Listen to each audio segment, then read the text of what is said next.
All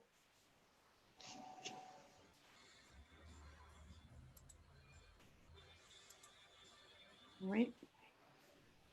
Ready to get started? Yeah, we're live streaming now. I was gonna say it hasn't popped up yet on mine. Oh, I saw the little thing in the corner, so. Yeah, it's definitely streaming. Okay. All right, call the meeting to order at 7:02 p.m. And first order of business is the Pledge of Allegiance.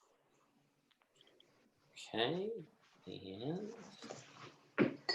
okay, I pledge allegiance to the flag of the United States of America and to the republic for which it stands, one nation, under God, indivisible, with liberty and justice for all.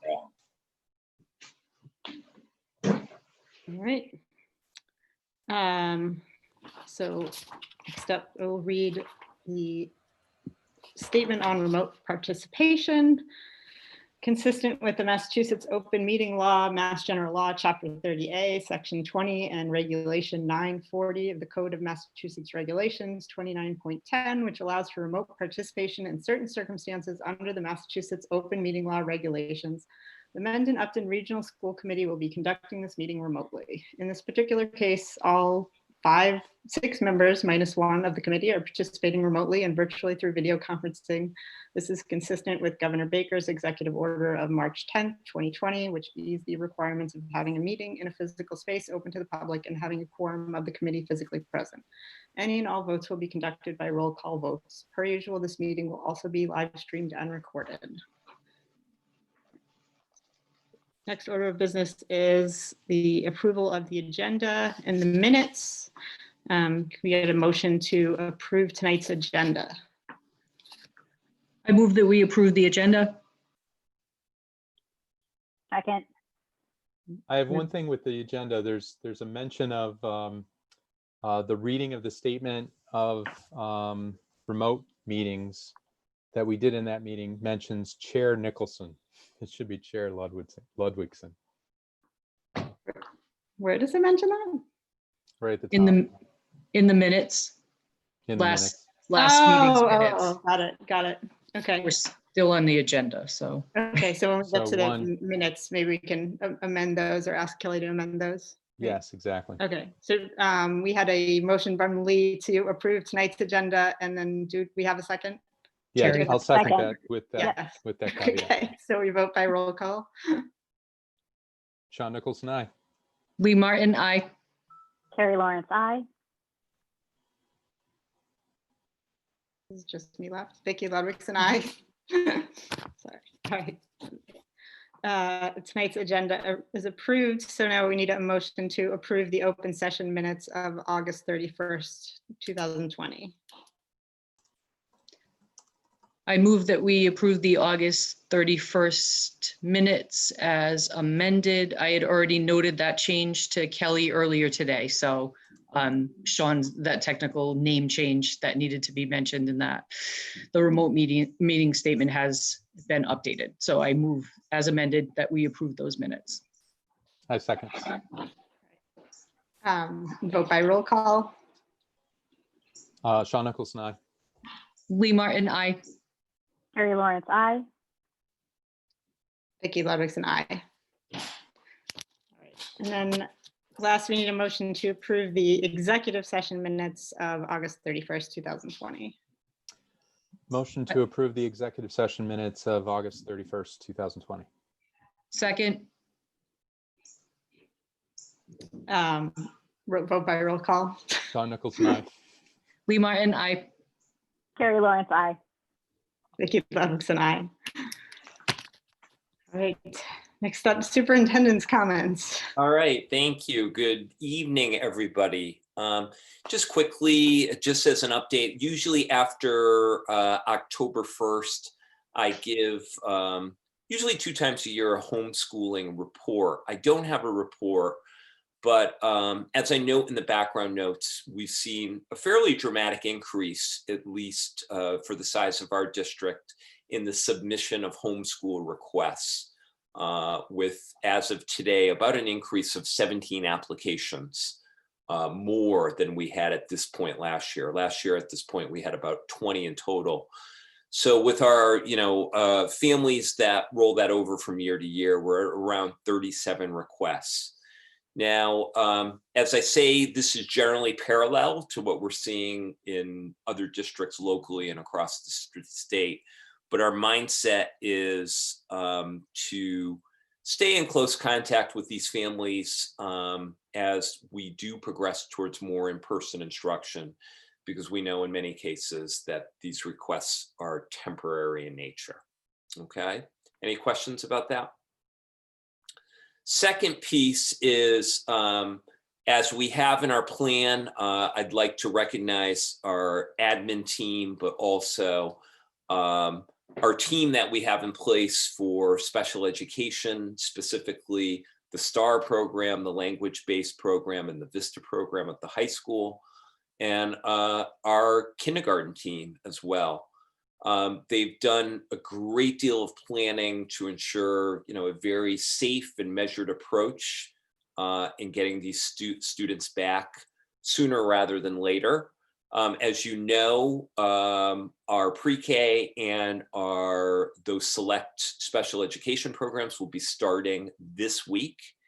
And then our two elementary principals, Jan Gallagher and Wendy Bell, have done a terrific job with putting some steps in place to get our kindergartners back sooner than possible, sooner rather than later. So they will be starting with in-person instruction using the hybrid model on October 5th.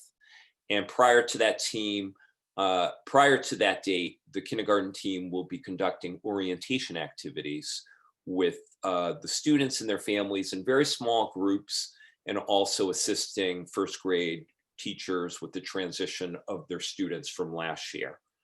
So really looking forward, and I know I had an opportunity to touch base with the Memorial kindergarten team today, very eager to get back and up and running with their students. And the next two things in my report really kind of go together, the whole piece around additional surveying to our families, and also the standalone remote option. I really, again, I'd like to recognize our district admin team and a lot of the thoughtful work that's been going into putting together a viable plan for the standalone remote option. Right now, we've got approximately 240 students, K through 12, that their parents have indicated that they would like to have just strictly that remote option, even when we transition to the hybrid model. So our kind of guiding philosophy has been to try to match Mendon-Upton students with Mendon-Upton teachers. We do have a handful that we are providing an accommodation to for medical reasons, because they're in a specific high-risk category. However, it doesn't necessarily work as far as having sufficient number of teachers to match up with 240 students, and those teachers being at appropriate grade levels and content areas at the secondary level and so on. So we have a situation where our standalone remote program will look slightly different at the elementary versus the middle versus the high school level. So first and foremost, all of the students that are in the standalone remote program will start the school year with, their regularly scheduled teachers, as everybody, nearly most all other students will be in the full remote model. The elementary grades is probably the easiest matchup, as far as we have a situation now where we have 3 projected elementary teachers that will be teaching remotely. So between that 3 elementary teachers, and we're going to contract a long-term district sub to work with these students by grade level, and also they will continue with the same curriculum materials that they would be receiving at Clougher Memorial. So Reading Wonders, Go Math, Mystery Science, and so on. And with that, we also intend that all the specialist areas will also be taught by Mendon-Upton teachers, by whoever the student's regular teacher would be. At the middle school, it's a little bit more challenging because, quite frankly, we do not have any of our regular team-based teachers at MISCO out teaching remotely. So we're looking at a situation where we will also be contracting a long-term district substitute to work individually with, again, students by either grade level or content area. And students in grade 5, very similar to our elementary students, will follow the district curriculum because, again, we're still using district curricular materials such as Reading Wonders. However, students in grades 6 through 8, we're going to be using an online learning platform known as Edgenuity, which is very rich in online content in the 4 core academic areas. It's very closely aligned to the MISCO curriculum and specifically the state curriculum frameworks. So we have a high degree of confidence that that curriculum, the Edgenuity curriculum, will follow our curriculum very carefully or very closely.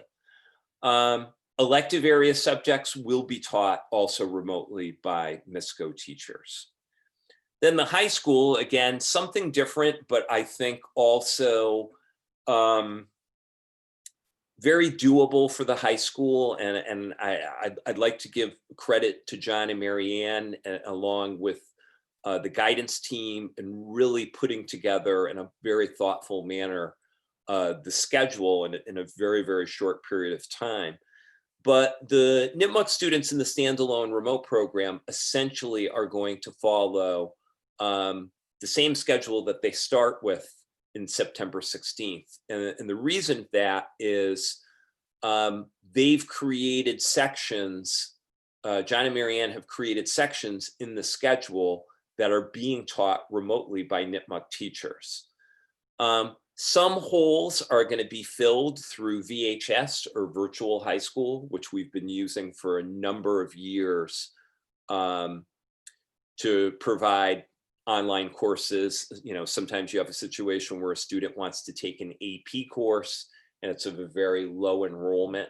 So we've used VHS as an option many, many times. So that really kind of covers the 3 levels. Again, what we will be doing, at least for our K through 8 families, is the week of September 28th, we will do another round of surveying to ask for kind of the final commitment, whether they want to take part in the standalone remote option. The high school has a high degree of confidence because they followed up with their families and through email and through individual phone calls, and they seem pretty locked into it.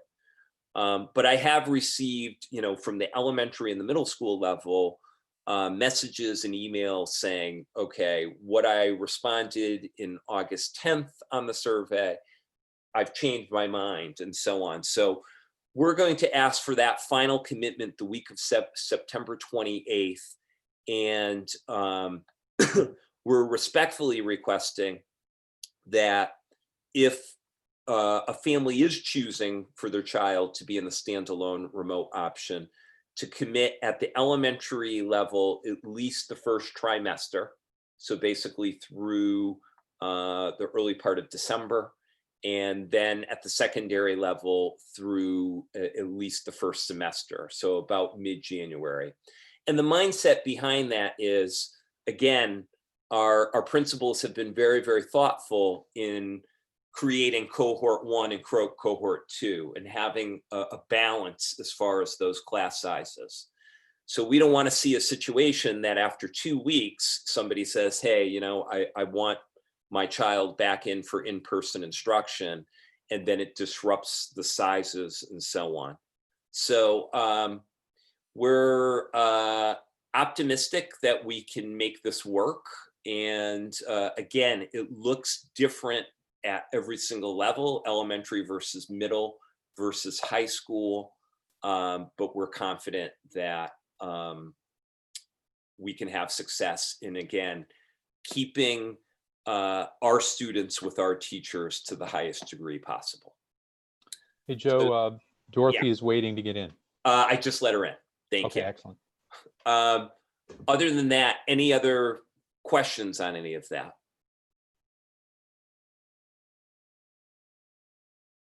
Okay, that's my report for this evening. I'm sorry, If- Joe, you mentioned one thing about, did you say something about the AP classes being taught in a different way?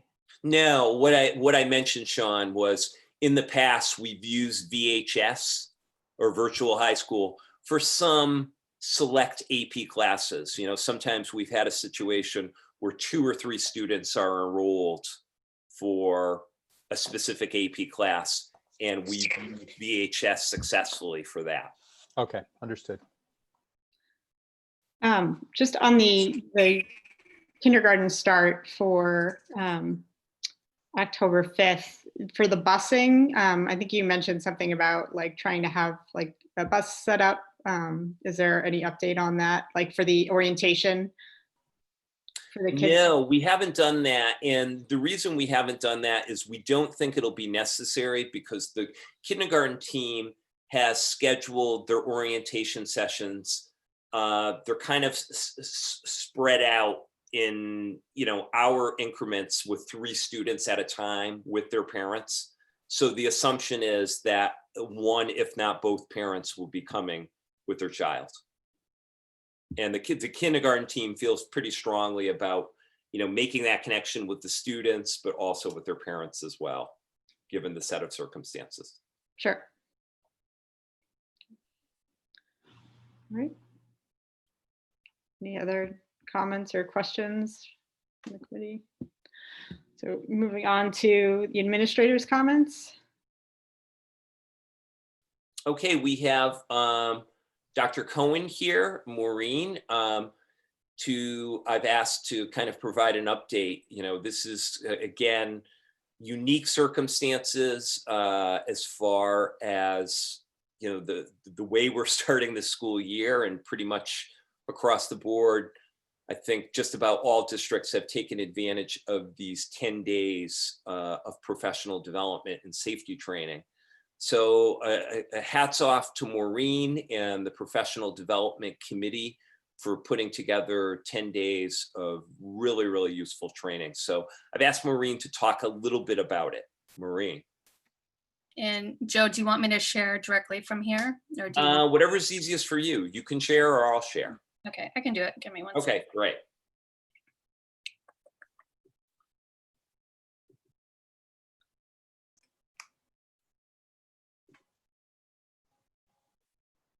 Can everyone see that okay? Yep. Okay, great. All right, well, thanks for the opportunity. There's a ton of information that I can share with you about what we did the last 9 days or so for professional development. But what I'm going to do is just walk you through some of the goals that we had, who worked on the committee for it, and then just give you some highlights that will outline for us what we have accomplished in the last couple of weeks. So first, I have to definitely thank our PD committee, and we had a number of new members jump on board. Our PD committee is fully represented across all of the 4 schools. It's a mixture of staff and teachers and counselors and administrators, and we meet pretty regularly and when we found out about the change from a typical start of the school year, which was with an opening day and one PD day, we found out really the end of July, early bit of August. So we had a short turnaround time to take what would typically be about 1 day of planning and turn it into 10. And it was truly the commitment and time from everyone involved on the committee that made that happen. So I really want to thank them for that. When we met, we identified some priorities based on a district survey that we sent out to everyone, and high priorities were for our staff to learn about health and safety, to focus on blended and distance learning, department and content level planning time. So those were our top high priorities that we were seeking out some training in and time for. And some medium rated priorities were SEL, relationship building with students, trauma-informed practices, and two-way communication.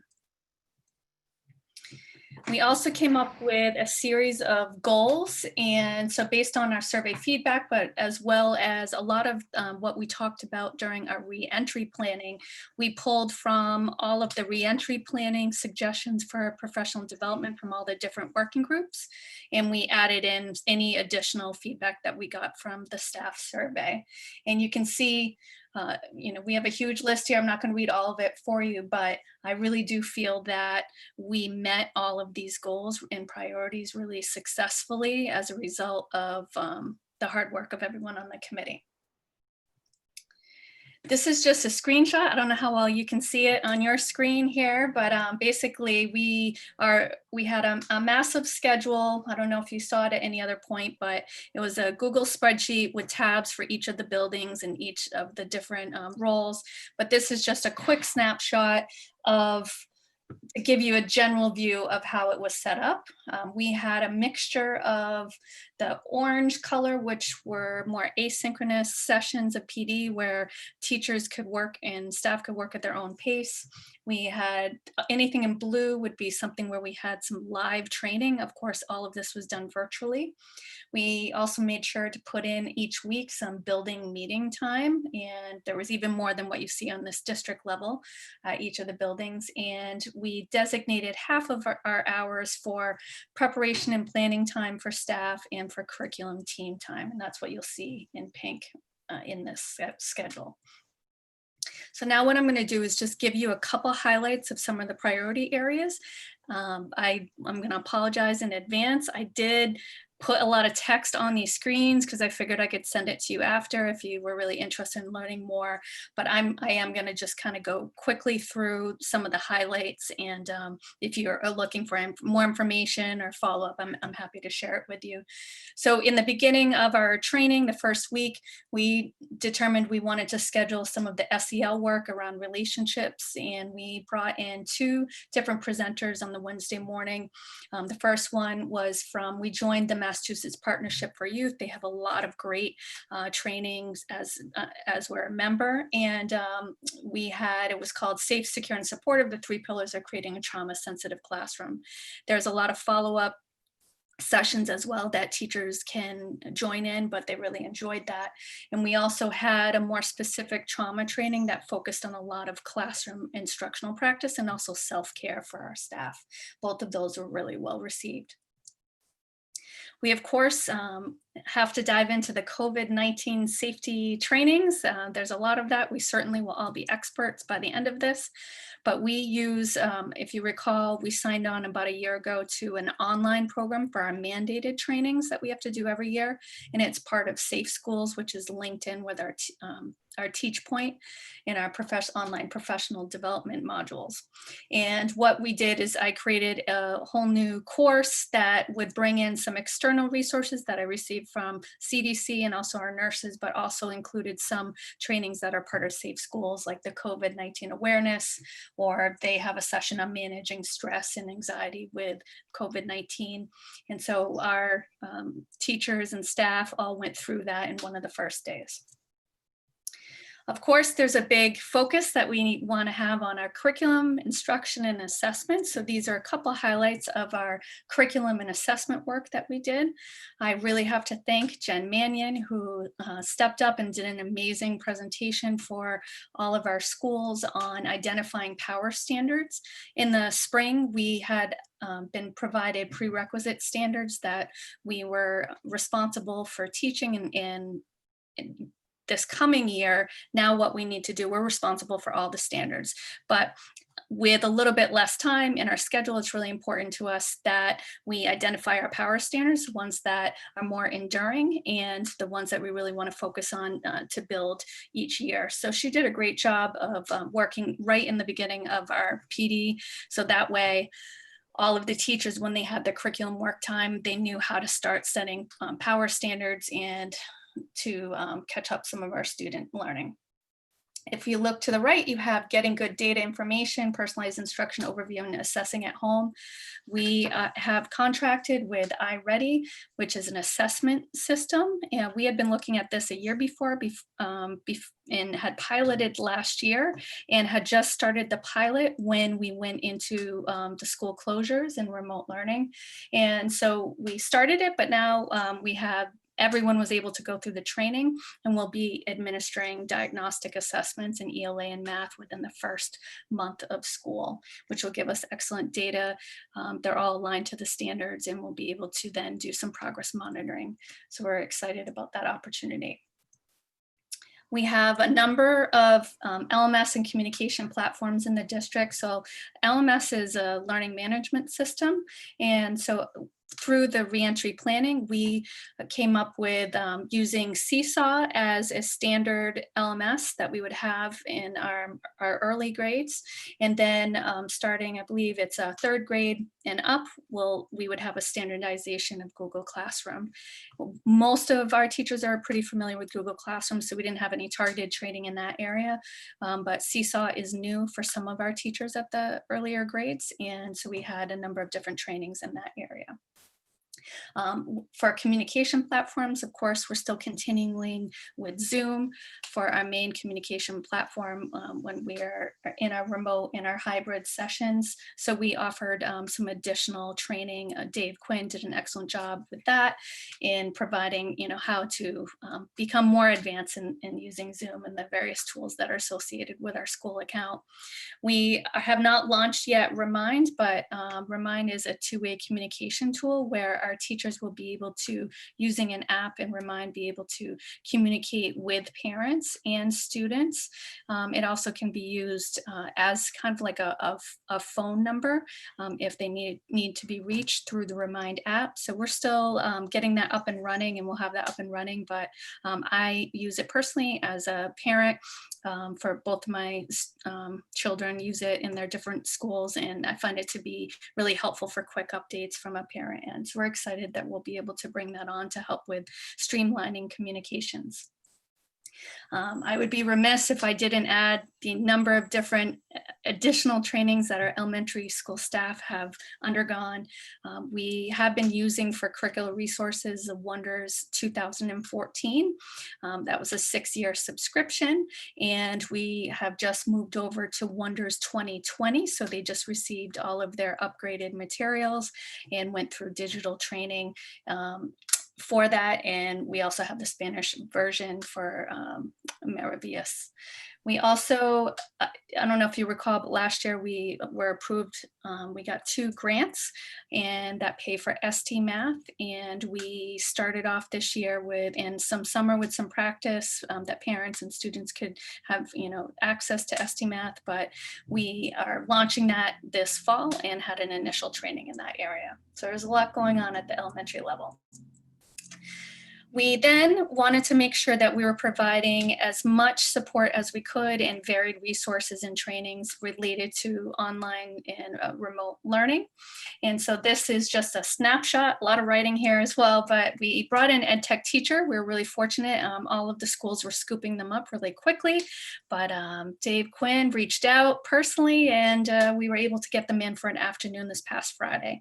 And so we offered 2 more beginning level sessions with differential differentiating with technology and hyperdocs and digital workspaces. And then we had a more advanced session related to linking project-based learning and deeper learning in the remote setting and hybrid setting. We also wanted to make sure that we were keeping with our goals to provide professional development for our paraprofessionals, our ABA techs, and I'll also add, our academic tutors and Title I tutors and all of our staff. We launched in the spring a paraeducator online training, but we really didn't have a lot of time for them to use that. And this was a great opportunity for us to carve out time in our schedule and for them to access the more than 130 courses that are available for paraeducators. We also had some of our ABA techs and paraeducators involved in autism internet modules, which were free and gave some online training. So all of those were asynchronous, so they could do it at their own pace, at their own leisure. Probably the biggest hit would be, other than time to collaborate with colleagues and peers, would be our blended and online learning trainings. We signed up for a global online academy modules, and we also signed all our staff, our teachers up for blended and online learning with Catlin Tucker. Catlin Tucker is a really well-known speaker. She's written a number of books on blended learning. She's been a keynote speaker in various schools in the area, at MassQ a couple years ago. And this came highly recommended from one of our teachers. Raina Manser said, I took this course, you should check it out. And so we did. And I really have to thank Raina for bringing this to our attention, because every day I have at least one or two teachers who are thanking me for that. And that's something that they will have beyond this time period to go back to and use. But there's a lot around relationship building, as well as other ways to enhance your instruction through remote instruction. And then the Global Online Academy, we got a district subscription for that. So we have about 75 modules we'll be able to provide. They focus on distance learning, as well as competency-based assessments and a few other areas. Dave Quinn, I have to thank him. He brought this to us, and people, we were fortunate that they had a free course one of the weeks. And so we signed everybody up in the district for that free course, and people loved it. So it was called Designing for Online Learning. So overall, just to summarize, we went from having about 6 hours in a day for PD at the beginning of the year to 60 hours of time allotted, and about 30 hours we used directly for professional development, and approximately 30 hours were for preparation and planning and curriculum team time. And we really were very interested in having a focus for our teachers to be able to have that balance, time together, but hit upon all the priorities that they had put in front of us. So I think overall it was a success. We have one more day of prep and planning for them tomorrow as they get ready to launch the school year. At this time, I can take any questions. That's great. It seems really comprehensive, and really appreciate seeing all the trauma focused offerings. I know as part of that working group for the reentry committee, I know that kind of came up as something the teachers were interested in. So did you, other than the individual trainings that people seem to like, did you get any kind of general feedback from the staff? Like, do they feel more prepared after all of this, to kind of embrace hybrid online learning? They definitely feel a lot better. I've received a lot more after this weekend, as opposed to when we're in the midst of it last week. It's kind of like a fire hose, you're drinking from a fire hose. We probably could have another 60 hours and we still would want more. But I would say that we haven't done an official survey, and actually typically we would do it. I'll probably wait until we get kind of up and running and then just ask for feedback, so then we can look at that, as I always do. But I would say more than normal, a lot of people have just personally reached out to thank the PD committee and saying it was a good balance, even though some days it was a lot. And we also was really intentional to not have a full day. in front of training. So we always broke it up between different kind of meeting times and breaks and prep time as well. But we are definitely, some of these are kind of one-time trainings so that we'll want to follow up. But I love that we've signed up for some of these online modules because that allows for more of the ongoing learning as well. That's great. Geez, as a parent, I'm looking at all of this and I'm saying, wow, you wonder how the experience of school is going to change for your kids, given that there's all this training going on, and what types of changes are going to happen to the curriculum of the course and everything. Yeah. I mean, for high school, I'm looking at it saying, oh my God, they're going to reduce the time it takes to deliver a class and all the content to 1/2 of a year. You know, that's got to be intense. So do you have any examples of some of the major changes that will take place and what the advice has been through the professional development? Oh, that's a good question. Well, I think one piece of advice is for the teachers, we just say, try not to get overwhelmed. That, you know, for example, I didn't mention it here, WPI had an online remote learning tools session where they kind of gave them their top tools. So that was more tool based as opposed to most of our learning was about, you know, what are you trying to design in your curriculum in your unit, and then you find the tools or the apps that will support that. But it's been a lot, but I think this concentrated amount of time together, and we've had to have that much time together with grade levels across schools, time to talk, you know, everyone is feeling a lot more confident heading into the school year, as opposed to when it was just, okay, suddenly you're going to be a remote learning teacher. And also, I think because we are going to have greater access for all students to have their individual devices, particularly at the elementary level with the iPads, and once we're going to have, I think you're going to see a lot of different types of instruction taking place, particularly at the younger grades too. Because they have access to that technology that they didn't necessarily have before. And also a lot of our paraprofessionals hadn't gone through as much training. So because all of these days they were able to be in professional development, you know, right next to the teachers they're working with, we really rely on them so much in this remote setting where they're in there, but they necessarily didn't have that tech training or the training with the content tools. And so I think that everyone, you're going to just have a greater comfort level. But then those that are more comfortable, who have been using some technology, I think you're going to see a lot more deeper learning experiences come about from some of the more advanced training that we've had. But we also have ongoing work. This is something that, you know, just like with any new skill, it takes years to really master it. And I think this is going to be ongoing work for us as we move forward. Very good, thanks. Thanks. Maureen, with all of the training that happened with some of the trauma-informed teaching practices and some of the work that was done over the summer with the subcommittee, can you talk about maybe some concrete things that might be happening at the beginning of the school year to sort of take the temperature of the students and staff to sort of assess the need for intervention? I think there's an expectation that our students and staff are coming back a little bit more anxious, a little bit more impacted. And I'm just wondering what work came out of all of this and something concrete that might be different this year to sort of monitor staff and students. Yeah, I think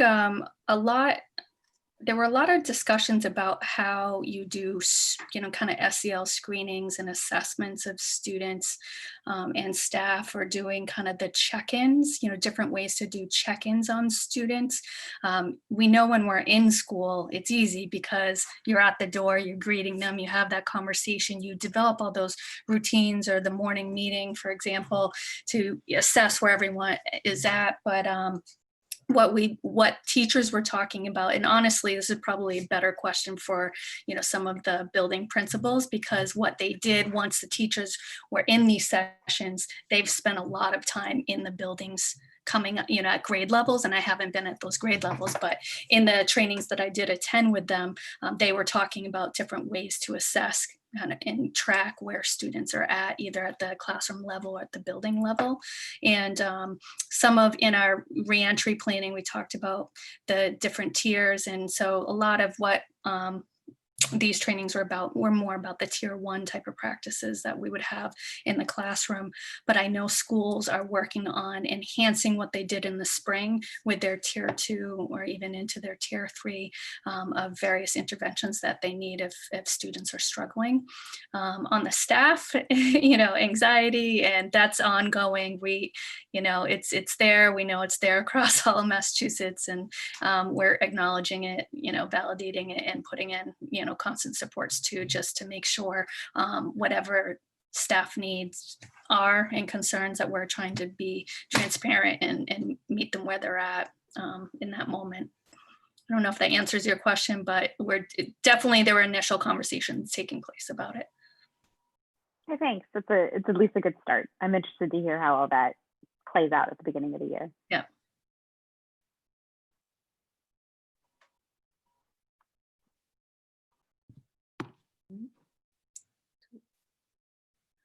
Thank you. Any other further discussion from the committee, comments, questions?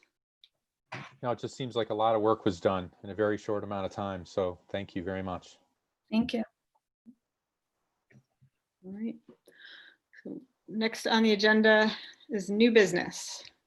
Okay, as we typically do, usually in August or September, I've asked Jay to kind of share at least tentatively how we closed out the last fiscal year.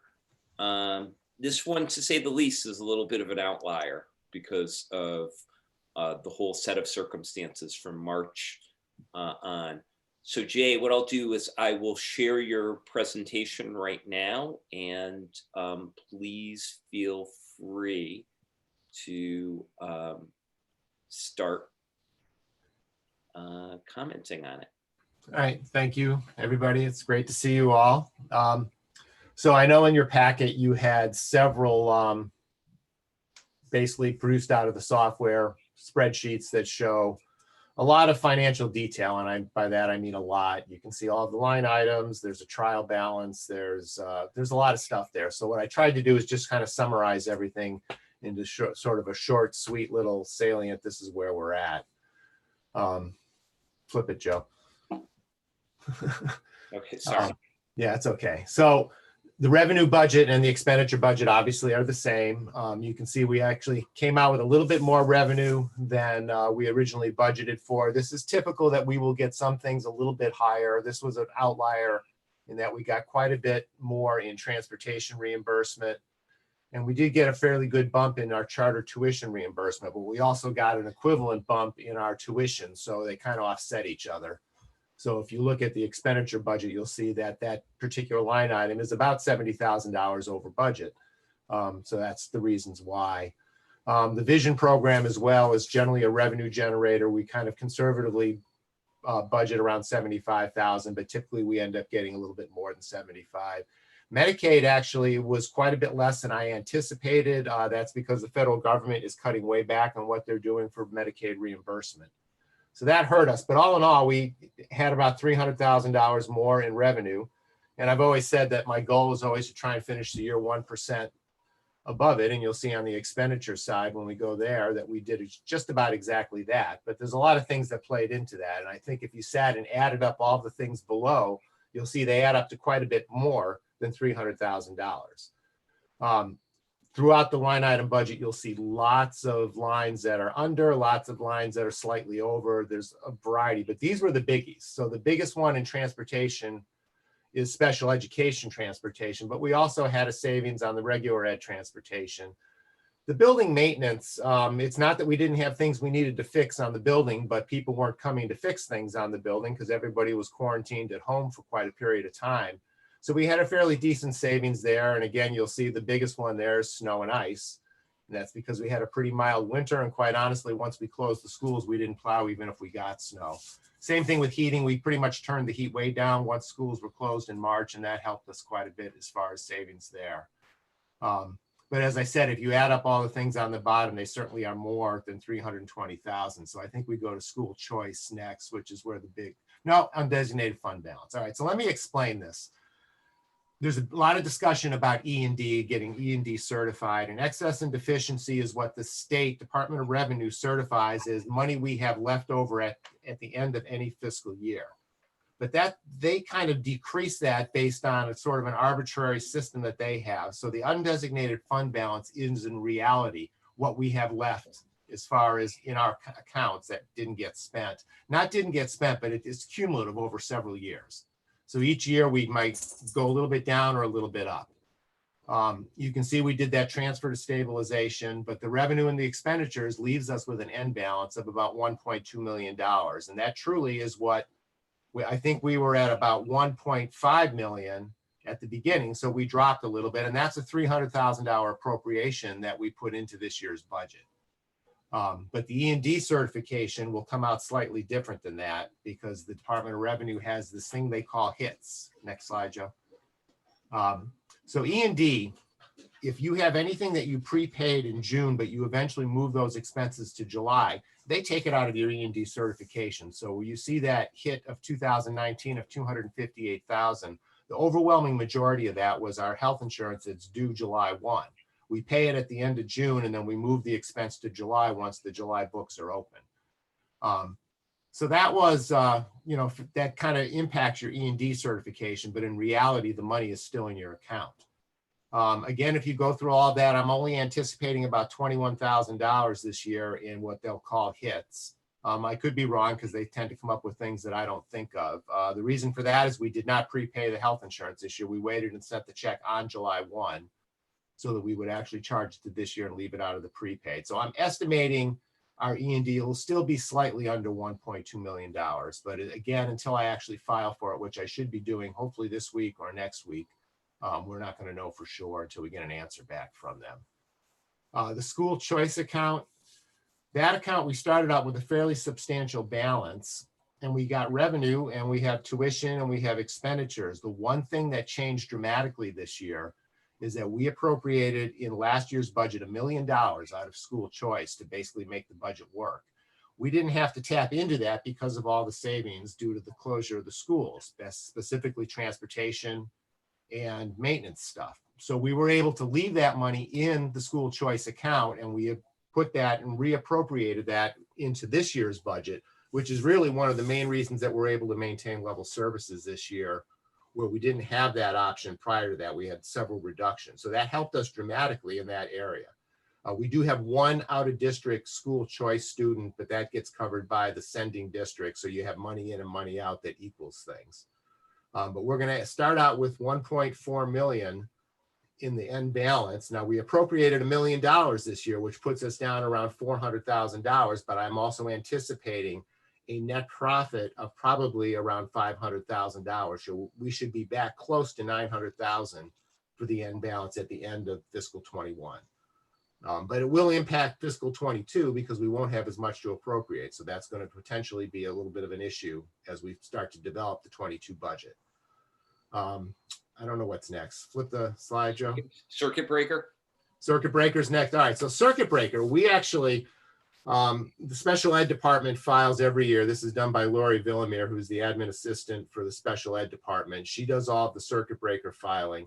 I'm not sure why we got this, because typically you only get extraordinary relief when you have expenses that are 25% above what was anticipated. And we must have had it, but we ended up getting a check in May or June for $432,000. I'm never one to turn down a check when someone sends it to us. So we were able to put that into the circuit breaker account. And again, we have to reappropriate that to FY 2021. We're not allowed to carry it more than 1 year, but it allowed us to offset our out-of-district tuitions by an additional $400,000. So that again is something that really helped us as far as maintaining level services in this budget. So just some final thoughts on all this. We finished fairly strong. The majority of the reason we finished strong was because of the school closure in March and things that we didn't have to spend money on, but we still don't have an approved budget from the state for FY21. So here we are, the middle of September, and I don't know that there's any sign that that's going to come in soon. We did talk at a previous meeting about probably losing about $200,000 in regional transportation. So my anticipation right now is that we're going to get 1% less in state aid, $140,000 less than we got in FY20 in FY21. Total budget's up $547,000, which is a 1.5% increase. As everybody knows, Mendon-Upton, Mendon passed an override. Upton had it within their budget to appropriate additional money to help us again maintain level services. And we're reinvesting everything we saved from last year into this year's budget so that we can continue to maintain the services. But I've got some definite concerns because some of the building maintenance stuff that didn't get done in April, May, and June is getting done over the summer and in the fall. And we've got some fairly substantial expenses coming up in relation to reopening due to the COVID restrictions and the guidelines. We did get a fairly substantial support from the towns as far as devices, and that's helped us a lot. We've got a decent grant for ourselves, but I'm amazed at how quickly we're going to go through that money, just spending it on various protection things so that staff and students are safe when they come back in. So I still have some real concerns for FY22. Obviously, we're not going to really know much about that until we get further into the year, but just history tells me that that's going to be a real challenge. I know that every year is a real challenge, but I think this may be as tough a one as we faced in a long time. Other than that, if there's any questions, I'm ready to answer them for you. So Jay, I wasn't clear. Why did the state aid decrease by 1%? Because Chapter 70 is level funded, but our transportation reimbursement is probably going to be $200,000 less. Got a little bit more in school charter, so I think the net out is going to be about $140,000 that we're going to lose from FY20 to 21. Part of the reason we're losing transportation reimbursement is because we didn't spend it last year, and they don't reimburse you for what you don't spend.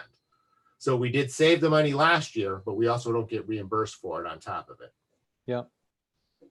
I didn't realize that went into the Chapter 70 calculation.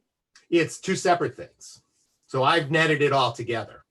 Okay. All right. If you remember our funding sheets, you'll see state aid consists of three things: Chapter 70, transportation reimbursement, and charter tuition reimbursement. Okay, I get it. I get it. Right. Thanks. Anything else? My dog is here. If you'd like to talk to him, he's happy to say hello. Snow removal captain. Yeah. Other than that, yeah, snow removal. That's we're hoping for more this year. As far as I like snow myself, but I hope it doesn't snow on any of our schools. Maybe it'll just snow in everybody else's neighborhoods, but not on the schools. That would be great. So your maintenance expenses this year obviously were decreased because the equipment to heat the schools and maintain the environment were not used as much, I would assume. Right. And we're postponing all the maintenance for those for the heavy equipment from last year. We've been doing a lot of them this year. So, I mean, we had a lot of things we anticipated having to do at the end of last year, but they just never were able to get there to do it. Things at Clough, like the water treatment site. There was a fire suppression pump that got replaced. There's a lot of things like that. We had some elevator issues. I mean, right now things are under control, but it's still only September. So we'll have to see where we go as we get further into the year. Are any of the health and safety changes that we've made to the schools reflected in the budget for the closeout of last year? No, none of those. All those things will be in this year's budget. I mean, the maintenance we paid for the HVAC company that comes in and tunes up all of the units, that's all stuff that was done over the summer. So those are all bills that we've paid this year, but that's a standard expense that we expect every year. Changing the filters, that's another expense. We've just received those filters in the last week. So we haven't been billed for that yet. I really don't know what those are going to cost. We have spent probably $100,000 already just on PPE and equipment like that. And that mostly has come out of a grant at this point. But there's some other things. Some of the air quality testing could be very expensive. The air quality testing itself is around $6,000 to do all 4 buildings. But as far as an analysis of the HVAC units to determine airflow and air exchange, that can be fairly expensive. So they've given us a not to exceed number of $20,000, but I don't think it's going to get there. But if we have to do that and we do it 4 times and have air quality testing, we could easily spend over $100,000 just on air quality testing alone. So it adds up. That's all I can say is that, you know, I keep seeing things come through and it's like, okay, there's another, you know, $300 here, $400 there. And it's kind of like all of the line items. I always say that, you know, 100 here, 100 there, eventually it adds up to real money. And you'll see that over the course of the year. Now, we make a joke out of snow removal every year, but it would be good this year to have some understanding of the cumulative impact of safety, health and safety measures that we're taking. Yeah, well, we'll have that because all those expenses right now are in a grant. So it's really easy to pull out. This is what we've spent on that kind of stuff so far. I mean, Okay. some things tend to get buried into just the basic account. You know, if Ken goes out and buys a whole bunch of gloves, you know, typically they're going to get charged to the grant. But maybe a carton comes in that a bill comes separately and he doesn't see it and it goes into the building maintenance. Again, we buy stuff like this every year. A lot of this stuff is not new to this year. It's just the quantity. Obviously, we haven't bought face masks in the past, but we always had hand sanitizer and soap and paper towels and rubber gloves. And, you know, we didn't ever have plexiglass before, so that's a new thing. But it'll add up as time goes on. It just depends on how much we have to get. You know, a lot of that's going to depend on whether we have kids back in school and when and for how long. All right, that's all the questions I had. Thanks, Jay. Anybody else?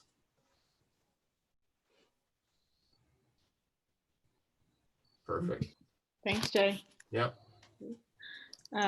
Next item on the agenda is community comments, and I'm only seeing one question over on the YouTube live stream from Alicia Basoli. What is the SPED Vision program? All right, I can probably answer that. We have people that work for us that go to other districts to provide vision services for students that need them. Generally, a school district doesn't have enough need that they need a full-time staff person just for their district. So we have run this program for many years where we provide these services to, I think, Bellingham, Douglas, Milford. I can't remember where. There's like 5 or 6 districts and they pay us for those services. And so we use that as a revenue stream as well. Thanks. All right. I'm not seeing any other comments or questions, so move on to correspondence. We have none this evening. All right. Other matters not anticipated by the committee within 48 hours of the posted meeting. There are none. Okay. Future agenda items, the MERS-D hybrid model planning on October 5th. And with that, we will roll call to executive session pursuant to Mass General Law, Chapter 30A, Section 21A, Exemption number 3, to discuss strategy with respect to negotiations with the district's labor associations, because doing so in an open meeting would have a detrimental effect on the bargaining position of the committee. The committee will not return to open session. Sean Nicholson, aye. Lee Martin, aye. Carrie Lawrence, aye. Dorothy, aye. Vicki Ludwigson, aye. Thanks, everyone. Very good. Thank you. Thank you.